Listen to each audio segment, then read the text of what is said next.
பணம் அப்படிங்கிறது பணம் தான் வாழ்க்கையா, பணம் தான் வாழ்க்கை அப்படின்னு ஒரு தரப்பினர் இருக்காங்க. பணம் மட்டுமே வாழ்க்கை கிடையாது அப்படின்னு ஒரு தரப்பினர் இருக்காங்க. நமக்கு இப்ப எதிரிகள் இருப்பாங்க, துரோகிகள் இருப்பாங்க. இவங்களெல்லாம் சமாளிக்கிறதுக்கு பணம் தேவையா? மேல வச்சிருக்க நம்பிக்கை இருக்கு பாருங்க. இறைவன் மேல நீங்க நம்பணும், இறைவனை நீங்க நம்பணும், இறைவன் உங்களை நம்பணும். அப்பதான் பணம் உங்களை தேடி வரும், யோகம் வரும், வசதி வரும், வாய்ப்பு வரும், ப்ரமோஷன்.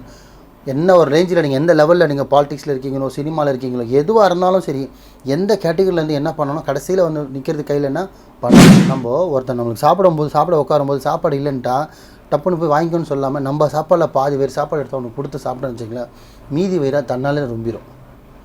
அந்த இறைவன் உங்களுக்கு அதோட அருள் கொடுத்து இன்னொருத்தன் சொத்து, இன்னொருத்தன் பதவி எதுக்கும் ஆசைப்படாதுங்க. உங்களுக்கானது உங்களுக்கு வந்தே சேரும். ஸோ நல்லதே செய்யுங்க, நல்லதே நினைங்க, நல்லதே நடக்கும். இறைவன் பாதையில் செல்லுவோம்.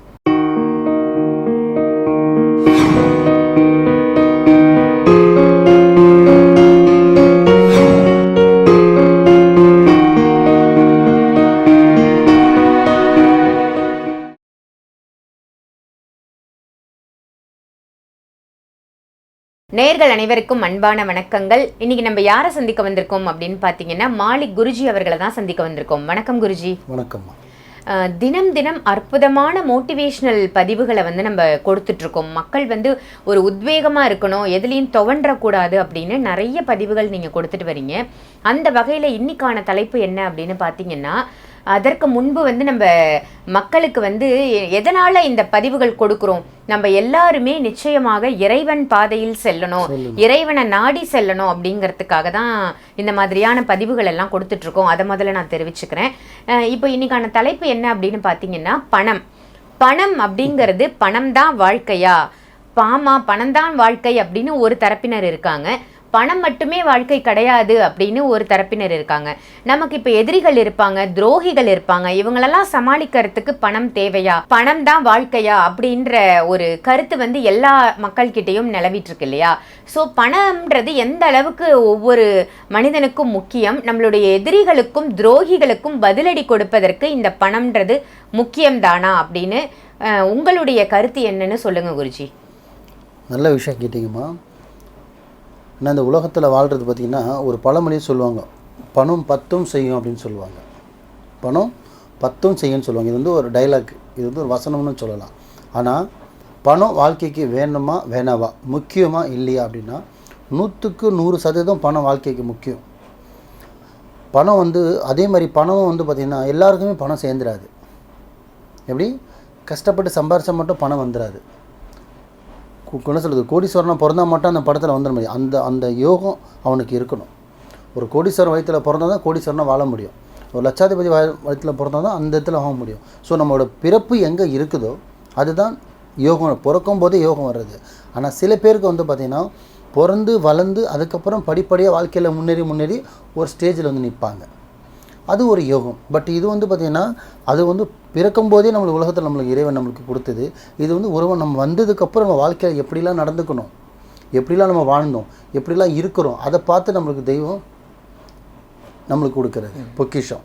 நீ இவ்வளோ இது செய்தியா, நான் உனக்காக இதை வச்சுக்கோ. இதுதான் சிம்பிள். 2 விஷயந்தான். ரொம்ப சிம்பிளாக மக்களுக்கு புரிய வைக்கிறேன். திருப்பியும் சொல்கிற மக்களுக்கு புரிகிற மாதிரி, பிறக்கும் போதே ஒரு கோடீஸ்வரம் வயிற்றிலையோ இல்லை லட்சாதிபதி வயிற்றிலோ இல்லை இருக்கப்பட்ட வீட்டில் பிறக்கிறது வந்து பிறக்கும் போதே இருக்கிற ஒரு யோகம். அதில் பெருசாக வந்து ஒன்றும் கிடையாது. ஏன்னா பணக்காரவே பிறந்தான். ஸோ அது வேறு, அது அந்தளவுக்கு ஒன்றுமே கிடையாதுமா. ஆனால் கஷ்டப்படுற வயிற்று, எக்ஸாம்பிள் ஒரு ஆட்டோ ஓட்டுறாருன்னு வச்சிங்களேன். ஒரு அப்பா ஆட்டோ ஓட்டுறாரு, அம்மா ஹவுஸ் ஒய்ஃபாக இருக்காங்க.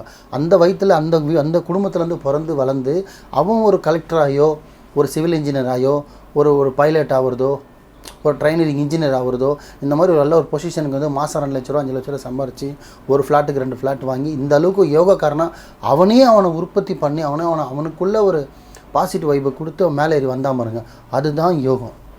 ஏன்னா பிறக்கும்போது கஷ்டத்தில் பிறக்கிறான்னா வளர்றான்னா அப்போ வாழ்க்கையில் வந்து பார்த்திங்கன்னா நிறைய நல்ல விஷயங்கள் பண்ணியிருக்கான், நல்லது பண்ணிக்கிட்டு இருக்கான்.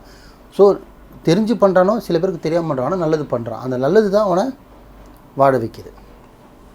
ஸோ இவ்வளோ தான் சிம்பிள்.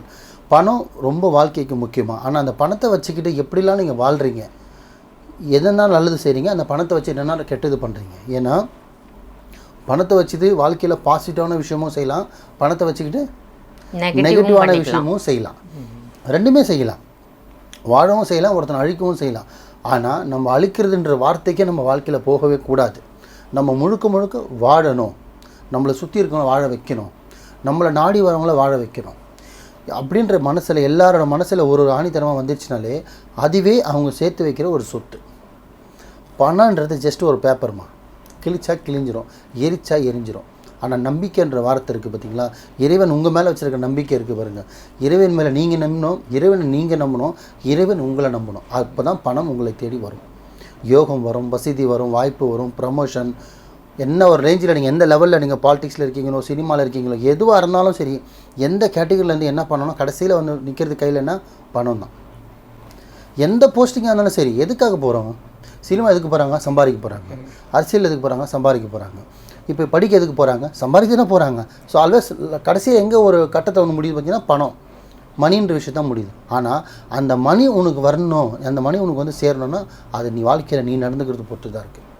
இங்கே கஷ்டப்படுறவங்கெல்லாம் சம்பாரிச்சு ஆளாகிறது கிடையாது. நல்ல உள்ளம் இருக்கணும், நல்ல மனசு இருக்கணும், 4 பேருக்கு நல்லது செய்யணும், 4 பேருக்கு தேடி தேடி உதவணும். உங்ககிட்ட வர்றவங்களே இல்லைன்னு சொல்லாமல் அவனுக்கு நீ என்ன சொல்கிறது, அரை வயிறு சாப்பிட்டாது வரவங்க வயிறை நிறைக்கணும்.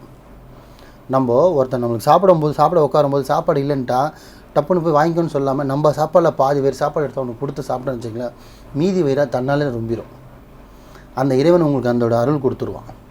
தன் சாப்பாடை பாதி பகுண்டு அவனுக்கு கொடுத்தானே அப்படின்ற இறைவன் பார்த்துட்டு தானே நம்ம இருக்கான். ஒரு நொடியும் ஒரு நிமிஷமும் இறைவன் நம்மளை பார்த்து வாட்ச் பண்ணுறான். நீங்கள் 10க்கு 10 ரூம்குள்ளே இருந்தாலும் சரி, எவ்வளோ அண்டர் கிரவுண்ட் குகையில் இருந்தாலும் சரி, இறைவன் நம்மளை பார்த்து கொண்டு இருக்கிறான்.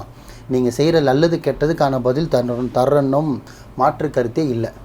ஸோ தயவு செஞ்சு சொல்கிறேன், பணத்தை பற்றி பேசணும், நான் நிறைய பேசலாம், ஷார்ட்டாக சொல்லிடுறேன். பணம் சம்பாதிக்கணும், வாழ்க்கையில் முன்னேறணும், நல்லா உச்சத்துக்கு வரணும், யோகக்காரனாக வரணும், எனக்கு அடுத்தது என் பிள்ளைங்களும் அதே மாதிரி வரணும்னு நினச்சிங்கன்னா அதுக்கு நீங்கள் செய்ய வேண்டியது ஒரே ஒரு விஷயந்தான். யாருக்கும் நம்பிக்கை துரோகம் பண்ணாதீங்க, கெடுதல் பண்ணாதீங்க. தெரிஞ்சோ தெரியாமல் கூட நீங்கள் கெடுதல் பண்ணாதீங்க. கெடுதல் பண்ணுற அளவுக்கு அவனுக்கு ஒருத்தனை பண்ணுறான்னா அவன் கூட தயவு செஞ்சு இருக்காதீங்க.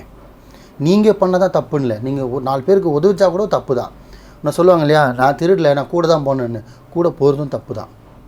ஸோ இன்னொருத்தன் சொத்து, இன்னொருத்தன் பதவி எதுக்கும் ஆசைப்படாதுங்க. உங்களுக்கானது உங்களுக்கு வந்தே சேரும். ஸோ நல்லதே செய்யுங்க, நல்லதே நினைங்க, நல்லதே நடக்கும், இறைவன் பாதையில் செல்லுவோம். ரொம்ப ரொம்ப அருமையான தகவலாக கொடுத்தீங்க குருஜி. நிச்சயமாக பணத்தை நோக்கி நம்ம ஓடினாலும் அது நேர்மறையில் ஓடணும், நேர்மையான விஷயங்களை வந்து அதில் தேடி எடுக்கணும் அப்படின்னு அற்புதமான தகவல் கொடுத்ததற்கு நன்றி குருஜி. அனைவருமே இறைவன் பாதையில் செல்வோம். நன்றிம்மா.